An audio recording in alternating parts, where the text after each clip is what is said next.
Honesty builds trust and cooperation and credibility. Hello, welcome to my journalism toolkit and thank you for joining me. So, picture this.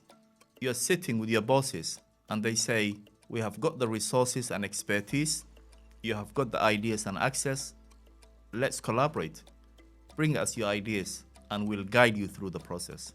At the time, I thought, this is it. I need to find a big story to prove myself. And for me, the choice was obvious. Somali pirates. I proposed traveling to Ail, a tiny fishing village 500 miles north of Mogadishu, the epicenter of a booming industry, piracy. My local contacts had told me that several hijacked ships loomed just a few miles offshore. Together, they were worth hundreds of millions of dollars to their owners. Like the rest of Somalia, Ail had lacked a stable government. The chaos made it a perfect haven for piracy, but a dangerous place for outsiders. Kidnapping and violence were constant threats, but being Somali was my advantage.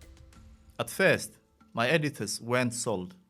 It took a few meetings before they finally gave me the green light. This time, they gave me training and a crash course in risk assessment.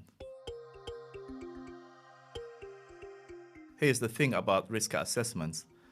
They make you think about everything. It's one thing to say, I'll go get the story and come back, but sitting down to consider everything that could go wrong, that's when it gets real. The first question they asked was, why wouldn't these guys kidnap you? So I had to explain Somalia's clan system, how being part of a major clan provides a level of protection. I'll be fine, I assured them. Then came the scariest question. If you die, what do we do? Who do we call? They asked. Death stayed in my mind until I returned from that trip. And that was not a bad thing. It made me cautious. We went through the risks one by one, and with that, they sent me on my way. The journey started in Bosaso, a bustling port city, and the plan was straightforward. Check into a hotel, grab some food, and then drive more than 10 hours on rough roads to Ail. But my Somali colleagues had a different plan. Why don't we just film here in Bosaso, they suggested. We can hire locals to pretend to be pirates, get the shots we need, and call it a day. I'm not here to fake anything, I told them. I came all the way from London to do a real story. I'm not going to lie to millions of people who trust me. After some heated back and forth, they agreed. Years later, I did a story about fake pirates. I had fun making it, and I'll post the link below. So the drive to Ail was grueling. Pumpy roads and hours of just sitting in a car with strangers. We arrived after midnight and slept on the outskirts to avoid suspicion. At sunrise, we entered the village. Ail was surreal. 3 massive hijacked ships docked offshore. My colleagues were nervous and didn't want any trouble. For them, I was the problem, as it was easy to identify that I was not from the area. Jamal, your accent will give you away, they said. Don't say much, pretend you're just assisting us. But I was against the idea, telling them, if the pirates say no, I'll just go back to London. Soon after, I ventured into the village, struck up conversations, and someone pointed me to a pirate leader. There he was, sitting on a blue plastic chair outside a tea shop, chewing khat, a leaf commonly consumed in the Horn of Africa. Cautiously, I approached him, introducing myself, and I told the truth about my clan, my profession, and my objectives. I'm a journalist from London and wanted to tell you a story, I told him. He looked me over and said, follow me. We walked to his car and drove along the beach away from the crowds.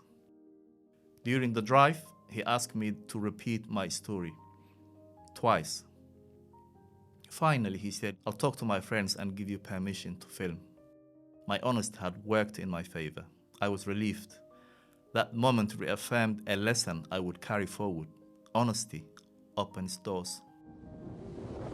Over the next 2 days, I interviewed pirates, and locals, carefully navigating the tension. The pirates bragged about their exploits, describing how they had hijacked ships at gunpoint. Their confidence was astonishing. Locals, meanwhile, expressed unease. Businesses obviously benefited from the influx of cash, but most villagers resented the pirates and felt powerless to stop them. I learned how the industry operated. Investors funded operations, hired young men, and equipped them with weapons, food, and communication gear. Ransom money was divided based on roles, no contracts, just gentlemen's agreements. On the third day, breaking news hit. Somali pirates had captured their biggest prize yet, the Sirius Star, a supertanker carrying 2 million barrels of oil worth $100 million. Suddenly, it was the top global story. My bosses in London called, "Do you have enough footage, Jamal?" "Yes," I replied. I returned to London immediately, bringing exclusive footage of pirates in Ale. We were the first international media to visit the pirates' base and interview them. It was a massive success. This journey shaped me as a journalist and as a person, teaching me honesty builds trust and cooperation and credibility. My next project, covering Islamist groups in southern Somalia, a challenge that took these lessons to a whole new level. Thank you for joining me. I'll see you next time.